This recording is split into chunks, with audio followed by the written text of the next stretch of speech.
Olá, Dev Android, seja muito bem-vindo, seja muito bem-vinda a mais um conteúdo aqui no meu canal. Eu me chamo Douglas Mota e neste vídeo eu quero compartilhar com você algumas coisas bem interessantes sobre desenvolvimento Android nativo, especificamente sobre como você deve construir as suas aplicações considerando uma arquitetura moderna e recomendada pelo Google, beleza? Mas antes de avançarmos aqui para o conteúdo do vídeo, eu quero te mostrar rapidamente aqui a nossa comunidade exclusiva no Discord para quem é aluno do Camp, beleza? Aqui então nós temos eu tenho aqui o Discord, né, muito bem organizado, então cada módulo do curso eu tenho um canal criado onde eu tiro as dúvidas específicas daquele módulo, então assim eu consigo me organizar melhor, né, na hora de ajudar os alunos. E temos aqui também outros canais, né, onde a gente conversa sobre outras coisas.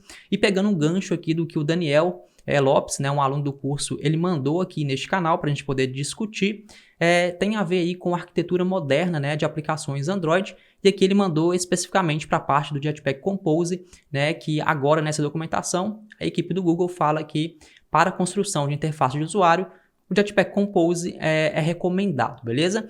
Então, aproveitando esse gancho aqui, né, do Daniel, eu quero passar com vocês aqui nessa documentação para a gente poder entender um pouquinho, né, como que o Google está recomendando que se faça aplicações Android hoje em dia, beleza? Então, esse vídeo é muito importante para que você se mantenha atualizado aí, beleza? Vou minimizar aqui o Discord e vou acessar aqui a documentação que o Daniel mandou. Eu já tenho a documentação aberta. Mas antes de entrarmos aqui na documentação, eu gostaria de te convidar a fazer parte do Camp, que é o meu curso Android moderno e profissional, onde eu vou te ensinar a construir uma aplicação Android do zero, seguindo boas práticas de codificação, seguindo uma boa arquitetura recomendada pelo Google, com testes unitários, com continuous integration, com separação de camadas. Então, tudo isso e muito mais você vai aprender dentro do Camp. Ele é um curso moderno porque eu trago dentro dele tudo que há de mais moderno aí no desenvolvimento Android com relação à arquitetura, e ele é profissional porque eu coloco dentro dele todo o meu conhecimento, toda a minha experiência de mercado, né, durante os meus 7 anos atuando como Dev Android. Então, todo o meu aprendizado eu coloquei dentro do Camp, beleza? E aproveita que até amanhã, às 23h59, ou seja, hoje é dia 28, até o dia 29, às 23h59, o curso está com um desconto de 20%, né? São os últimos dias aí da Black Friday. Então, se você quer garantir acesso ao Camp, pagando aí 20% menos do valor, aproveita, corre e faça sua inscrição hoje, né? Porque ela vai terminar amanhã às 23h59. Vamos agora dar uma lida aqui na documentação do Android, né? Nas recomendações para a arquitetura do Android. E se você seguir essas recomendações, você vai construir um aplicativo aí com uma boa qualidade, beleza? Nessa página apresentamos várias práticas recomendadas e sugestões para a arquitetura. Adote nossas dicas para melhorar a qualidade, robustez e escalonabilidade do aplicativo. Elas também facilitam os processos de manutenção e teste, beleza? Aqui fala que as recomendações neste documento são orientações, tá? Não são exigências rigorosas, então isso é muito importante, né? Você não precisa trocar o seu aplicativo inteiro só para seguir essas recomendações, beleza? Aqui são recomendações de boas práticas, não é nada imposto para você, beleza? Aqui é um guia que vai te ajudar a construir aplicações melhores. A equipe do Android dividiu essas recomendações em 3 níveis. O primeiro nível é o altamente recomendável, né, que diz que essa prática deveria ser implementada em qualquer caso que não entre em conflito direto com a sua abordagem. O recomendável, essa prática provavelmente vai melhorar seu aplicativo. E o opcional, essa prática pode melhorar o seu aplicativo em algumas circunstâncias, beleza? Então, descendo aqui um pouquinho mais, eu vou deixar também o link dessa documentação na descrição deste vídeo para você dar uma olhada, né, e acessar cada um dos links aqui para você, né, ter um entendimento completo sobre tudo que está sendo dito aqui, beleza? O objetivo desse vídeo é te apresentar, né, que você saiba que existe uma recomendação e passar com você aqui, né, já te dar aqui uma visão geral, né, do que está sendo dito aqui para você, né, ficar ciente, né, de que isso existe, né, de como você pode melhorar o seu aplicativo, beleza? Então, a primeira coisa que eles recomendam aqui é a criação de aplicativos utilizando uma arquitetura com camadas, tá? Então, o que é uma arquitetura com camadas aqui, né, para o Android? Eu vou abrir essa nova guia aqui e basicamente você vai dar uma lida nessa documentação aqui com calma, mas basicamente quando você constrói um aplicativo considerando a arquitetura em camadas, você tem que considerar aí no mínimo 3 camadas. A primeira é a camada de UI, né, contendo ali o seu ViewModel, contendo o seu fragmento, o seu Compose, né, sua Activity. Você tem o seu Domain Layer, tá? Na verdade eu falei aqui no mínimo 3 camadas, mas você pode construir um aplicativo aí com no mínimo 2 camadas, que é a sua camada de UI e a sua camada de Data, beleza? A camada de domain, ela é uma camada opcional, que a gente vai ver daqui a pouquinho, ela pode te ajudar aí em alguns casos, beleza? Então você vai dar uma lida com calma neste documento aqui. Voltando. Com relação à arquitetura com camadas, tá? Então, o que nós temos aqui de recomendação? Primeiro, usar uma camada de dados claramente definida, ou seja, altamente recomendável. O que significa isso? A camada de dados expõe os dados do aplicativo ao restante do aplicativo e contém a grande maioria das lógicas de negócio nele, beleza? Então, nessa camada a gente vai ter os nossos repositórios, então mesmo que eles contenham somente uma fonte de dados. Então, se você tem um aplicativo aí que só faz acesso à internet, né, só faz acesso a um servidor remoto, você não precisa, né, se preocupar em chamar o seu remote data source diretamente no seu ViewModel. Você pode sim ter um repositório, né, para poder abstrair, para poder dividir o seu aplicativo em mais camadas, e o seu repositório vai ficar responsável por fazer a comunicação com o seu remote data source, e o seu ViewModel vai comunicar com o seu repositório. Isso vai facilitar a sua vida, porque se no futuro você precisar implementar uma outra fonte de dados ou substituir uma fonte de dados existente, você não precisa mexer na sua camada de apresentação, você vai trabalhar apenas ali no seu novo data source, vai refatorar um pouquinho o seu repositório, mas a sua camada de apresentação vai estar ligada ao repositório, né, e não vai sofrer tantas alterações, beleza? E aqui fala que em aplicativos pequenos é possível colocar tipos de camada de dados em um pacote ou módulo de dados. Então você cria um pacote, um package data, ou então você cria um módulo data e dentro dele você vai colocar os seus repositórios e também todas as suas fontes de dados, beleza? Então é altamente recomendável que você utilize uma camada de dados e que você sempre tenha repositórios, beleza? Nós temos aqui então a parte da camada de UI claramente definida, ou seja, é altamente recomendável utilizar uma camada de UI claramente definida. Então, o que é uma camada de UI? A camada de UI mostra os dados do aplicativo na tela e atua como ponto principal de interação do usuário. Então, é o fragmento, é uma atividade, é um compose, é uma view no compose. Então, tudo que o usuário consegue interagir vai estar dentro da sua camada de UI, beleza? E o ViewModel também entra dentro dessa camada de UI. E aqui fala que em aplicativos pequenos é possível colocar tipos de camada de dados em um pacote ou módulo de UI, beleza? E aqui então você pode conferir mais práticas aí recomendadas para a camada de UI. Mais um pouquinho aqui. A camada de dados precisa expor os dados do app usando um repositório, então é basicamente o que nós já falamos aqui em cima na camada de dados. Então a camada de dados ela tem uma função de expor dados, né, utilizando um repositório, beleza? Então aqui componentes na camada de UI, como elementos de composição, atividade ou ViewModels, não podem interagir diretamente com uma fonte de dados. Isso daqui é muito importante, tá? E eu te ensino como que você implementa isso daqui também dentro do Camp, né? Como que você separa essas camadas e como você isola a sua camada de apresentação das suas fontes de dados. Isso daqui é muito importante e vai facilitar muito a sua vida se você seguir essa prática aqui, beleza?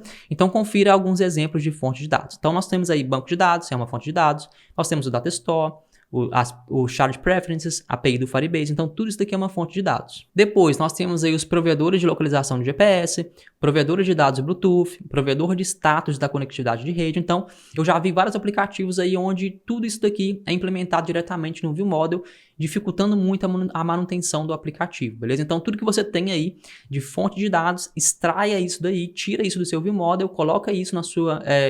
Trate isso como uma fonte de dados e deixa que o seu repositório gerencie essas fontes de dados, beleza? Show de bola. Então, altamente recomendável.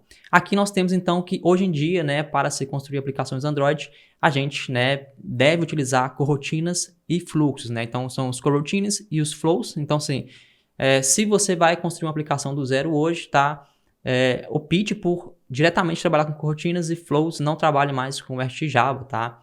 O RxKotlin já vai direto para esse carinha aqui, porque esse carinha vai te ajudar muito, é a mão na roda, é muito fácil trabalhar com coroutinas e seu aplicativo ele vai ser muito mais performático, beleza? Então aqui, usar coroutinas e fluxos para estabelecer a comunicação entre camadas. Então você vai passar dados aí entre suas camadas utilizando o fluxo de dados, isso vai ajudar muito aí na construção do seu aplicativo e manutenção, e você pode conferir mais práticas recomendadas, beleza?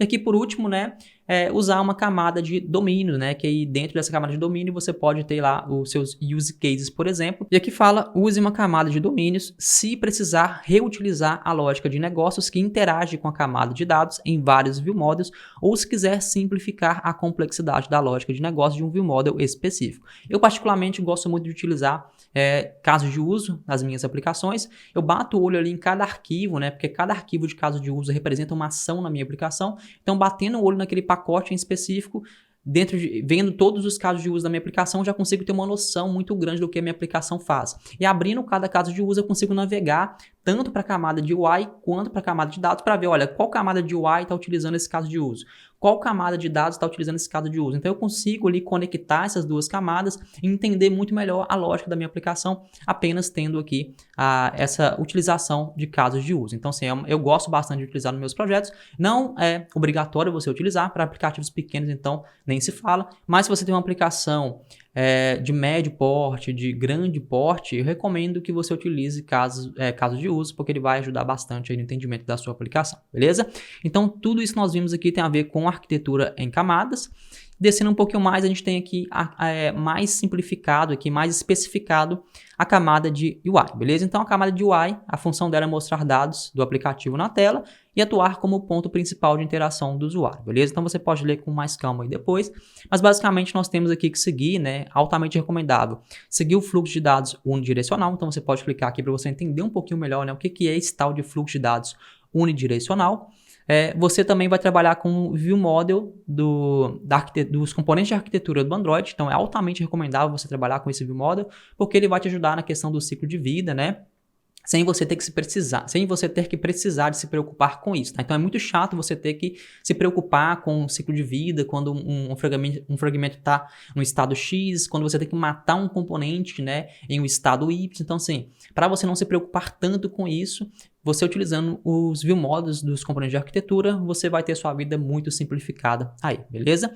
Então aqui tem as práticas recomendadas, e quando você está na sua camada de UI, você está no seu fragmento ali, na sua atividade, ou então no Compose, você utilizar a coleta de estado da UI com reconhecimento de ciclo de vida. Isso daqui também é altamente recomendável. Se você trabalha com Flow, né, você tem uma funçãozinha, né, chamada Repeat on Lifecycle, que ele vai gerenciar toda essa parte aí de ciclo de vida para você, né? Ele vai saber quando começar a coletar dados, quando parar a coleta de dados. Então, se você trabalhar com essas funções corretamente aqui, você vai ter um aplicativo aí de sucesso, né, sem muitas falhas em tempo de execução. Então dá uma lida nesses links aqui para você ficar mais por dentro, beleza?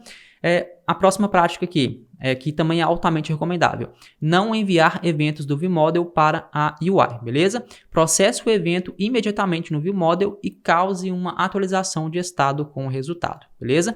Então saiba mais sobre os eventos de UI, clica neste link aqui para você ter uma noção melhor. Isso tem a ver também com a questão de seguir esse fluxo de dados unidirecional, beleza? Show de bola. Então tudo que nós vimos até agora é altamente recomendável pela equipe do Android, beleza? Descendo um pouquinho mais, ele fala que usar um aplicativo de atividade única, então aquele tal do Single Activity, você tem uma atividade única e você fazer a navegação, né, no seu aplicativo inteira por fragmentos, ou então utilizando o componente de navegação, que é o que eu utilizo e eu gosto de utilizar, beleza?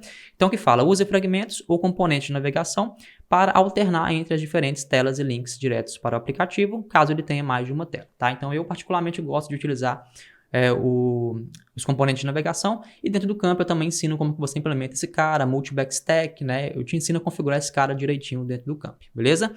O próximo que é recomendável aqui é a utilização do Jetpack Compose, e aqui fala para a gente poder utilizar o Jetpack Compose para criar novos aplicativos para smartphones, tablets, dispositivos dobráveis e para smartwatch, beleza? Eu quero discutir um pouquinho, né, sobre esse ponto aqui com você, porque muita gente, né, ao ver esse item aqui, né, pode ficar preocupado, né, tipo, olha, eu tenho um aplicativo escrito em XML, um aplicativo grande, e eu agora vou ser obrigado a mudar para o Jetpack Compose. Não é assim, tá? O Jetpack Compose está amadurecendo cada vez mais, tá?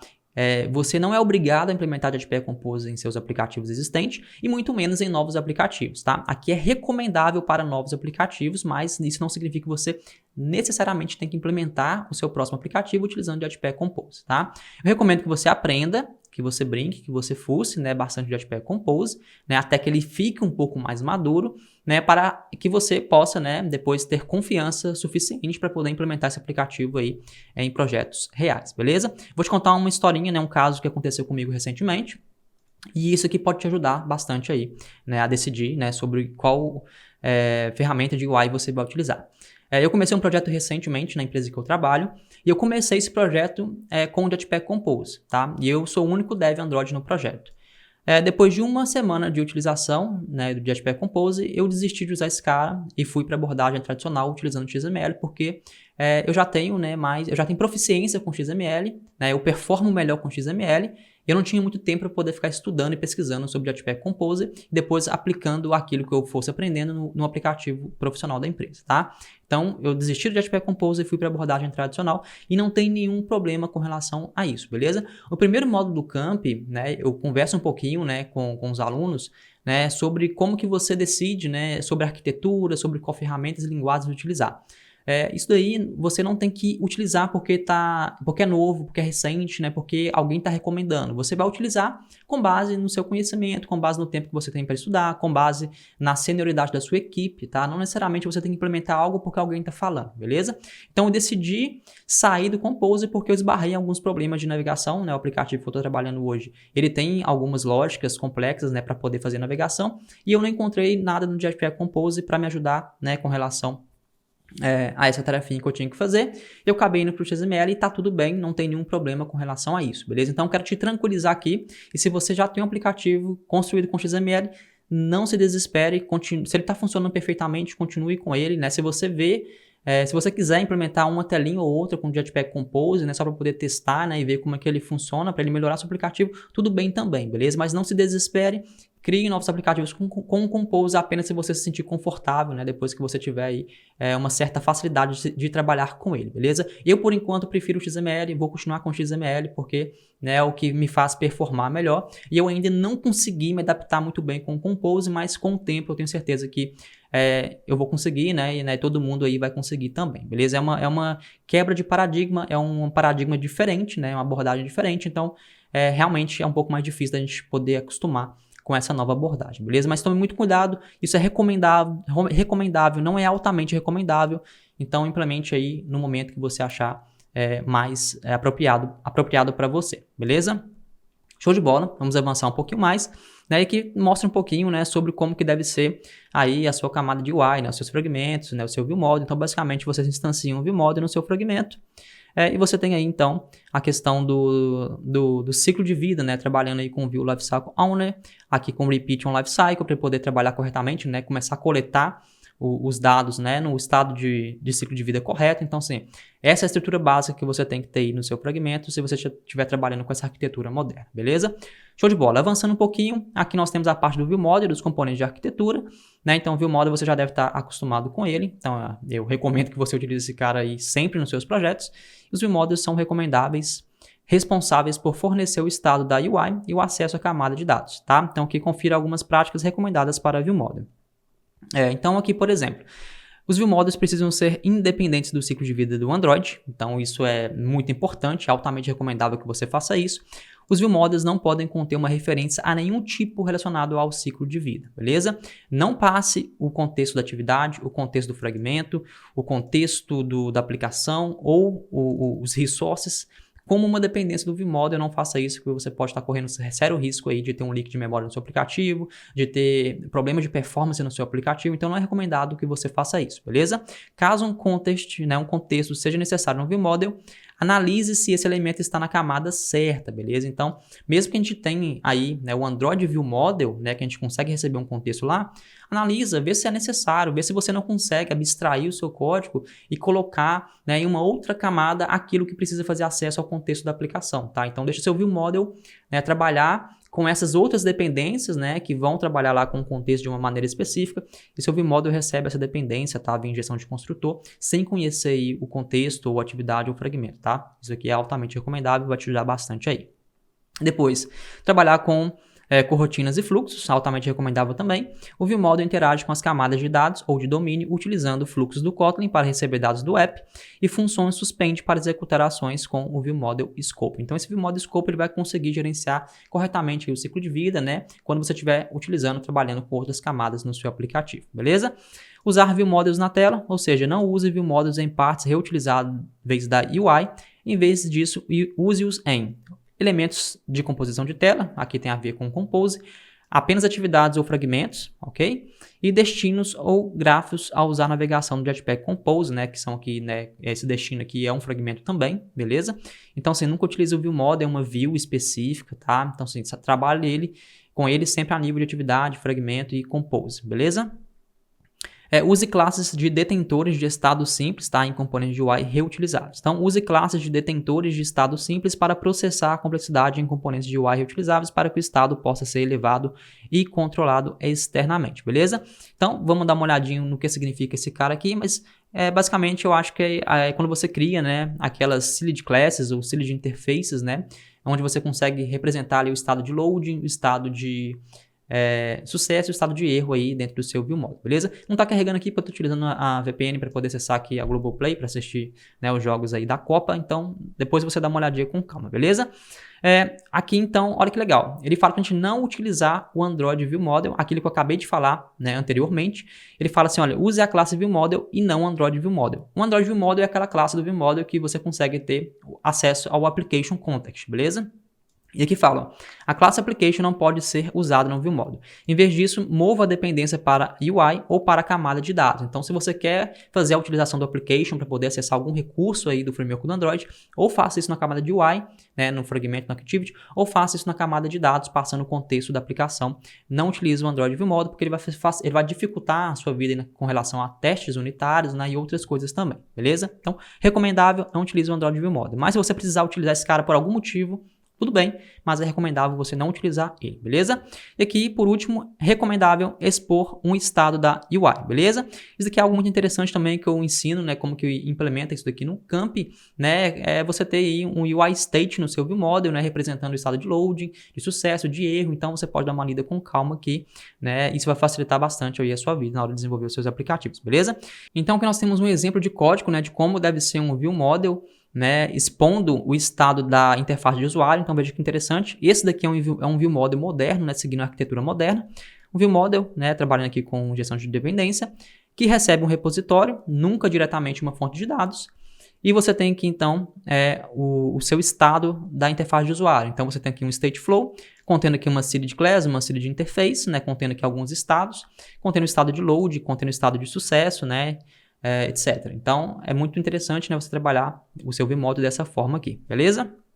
Show de bola. Saindo então do ViewModel, a gente tem aqui então a parte do ciclo de vida, então que altamente recomendável não substituir os métodos de ciclo de vida, tá? Isso daqui veio bastante pesado aí com Compose, né? Porque o Compose você não tem lá, né, o OnResume, o OnPause, o OnStop, você até tem, mas como você trabalha a nível de Compose e não a nível de fragmento, você não consegue trabalhar facilmente com Compose e o ciclo de vidas aí de um fragmento ou atividade, tá? Então, no Compose, né, a gente tem aqui as APIs do Lifecycle Observer, onde a gente consegue observar esse carinha, né, adicionar um observador, e a gente consegue, né, dentro aí da função onViewCreated, por exemplo, você consegue fazer qualquer ação dentro do estado de vida OnResume, OnPause e assim por diante, beleza? Então, você não precisa ficar sobrescrevendo mais a função OnResume, OnPause do fragmento, você pode fazer isso diretamente do seu View Lifecycle Owner, e isso é uma prática recomendável, beleza?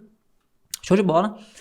Quase finalizando aqui essa documentação, essas recomendações, nós temos aqui então a parte de gerenciar dependências. Isso daqui é muito importante, você trabalhar com gestão de dependências no seu aplicativo. E aqui fala, né, o primeiro ponto aqui que é altamente recomendável, usar injeção de dependência. E quando eu falo usar injeção de dependência, eu não estou me referindo aqui a bibliotecas de injeção de dependência, estou me referindo à prática de injeção de dependência, você construir o seu aplicativo onde cada componente, né, não crie outros componentes dentro dele, você trabalha aí com a parte de receber essas dependências via construtor, então desacoplando o seu aplicativo como um todo, desacoplando as suas camadas, beleza? E se você utilizar uma biblioteca de injeção de dependência para isso, vai facilitar muito a sua vida. Dentro do campo, por exemplo, eu utilizo o Daggerhilt, que é a biblioteca de injeção de dependência recomendada pelo Google, beleza? E aqui fala, quando possível, use as práticas recomendadas de injeção de dependência, principalmente a injeção de construtor. Então você pode dar uma lida com calma aí para você entender, né, o que significa isso daqui, beleza? Próximo, definir um componente como escopo quando necessário. Então se você não utiliza aí uma biblioteca como o Daggerhilt, você tem que instanciar suas dependências em um container, ou seja, no Activity ou no fragmento, mas aqui de preferência na Activity, tá? Activity instancia tudo que for preciso e depois ela passa tudo isso para o ViewModel, né, ou para outras camadas, né, necessárias. Então você pode dar uma lida com calma aqui, mas eu recomendo muito forte que você utilize alguma biblioteca de injeção de dependência, mas antes busque aí, né, entender os conceitos de injeção de dependência, né, antes de você sair utilizando qualquer biblioteca, beleza? E veja que legal, recomendável a utilização do Hilt. Então o Android ele recomenda a utilização do Hilt, e foi por esse motivo que eu escolhi o Hilt como biblioteca de injeção de dependência para o camp. Muita gente me perguntou, né, me pergunta até hoje, por que você não utilizou o Coin no seu curso? Eu não utilizei o Coin porque o Coin não é uma biblioteca que é recomendada pelo Google, tá? O Google recomenda o Hilt. Eu entendo por quê. Eu sou muito fã do Hilt, eu gosto dessa biblioteca, né, para poder fazer a gerência, né, injeção de dependência, tá? Particularmente eu gosto muito de utilizar esse cara. Já usei o Coin, mas depois eu comecei a utilizar o Hilt, tá? Eu agora prefiro esse carinho, beleza? Mas nada é obrigatório, tá? Você pode utilizar outras bibliotecas de gestão de dependência. Aqui é apenas recomendável pela equipe do Android, beleza? Então você pode dar uma olhadinha com calma aí. Ele tem integração aí com todos os componentes do Android, então com o Work Manager, com Services, com Custom Views, com fragmentos, com Activity, com View Model, os componentes de arquitetura. Então, isso aí facilita muito a nossa vida na hora de criar aplicações utilizando gestão de dependência, beleza? Aqui nós temos a parte de testes, é algo que eu ensino bastante também no meu curso, testes unitários, testes de UI. E aqui, então, nós temos algumas práticas, tá? Saiba o que testar, então altamente recomendável. Aqui, então, nós temos que saber testar View Models, né, com Live Data, com fluxos, entidades de camada de dados, né, teste de unidade, repositório e fonte de dados, teste de navegação de UI. Então, sim, é altamente recomendável que você faça isso.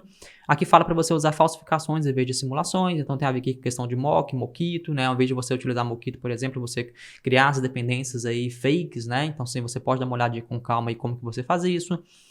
Testar state flows. Então, sim, tudo altamente recomendável aqui, né? Tudo que tem teste é altamente recomendável, beleza?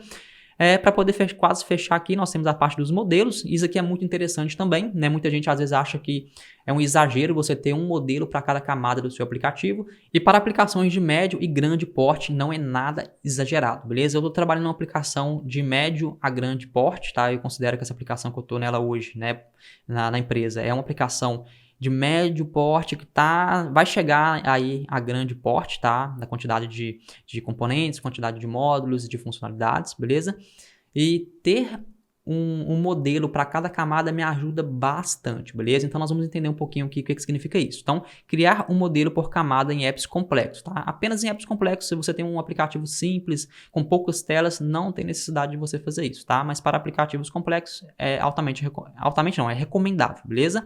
Então, em apps complexos, crie novos modelos em camadas ou componentes diferentes quando apropriado, beleza? O que significa isso? Uma fonte de dados remota pode transformar o modelo recebido pela rede em uma classe mais simples, contendo apenas os dados que o aplicativo precisa, beleza? Então, tem lá o seu response com anotações lá do JSON, e você não precisa usar esse carinha na sua camada de UI. Não é recomendado que você faça isso, porque qualquer alteração aqui no seu modelo, você vai ter que alterar também sua camada de UI. Então, transforme os dados que vêm aqui em dados em uma classe de domínio mais simples que sua UI vai entender, tá? Desacople essas duas camadas aí através de classes de domínio, beleza?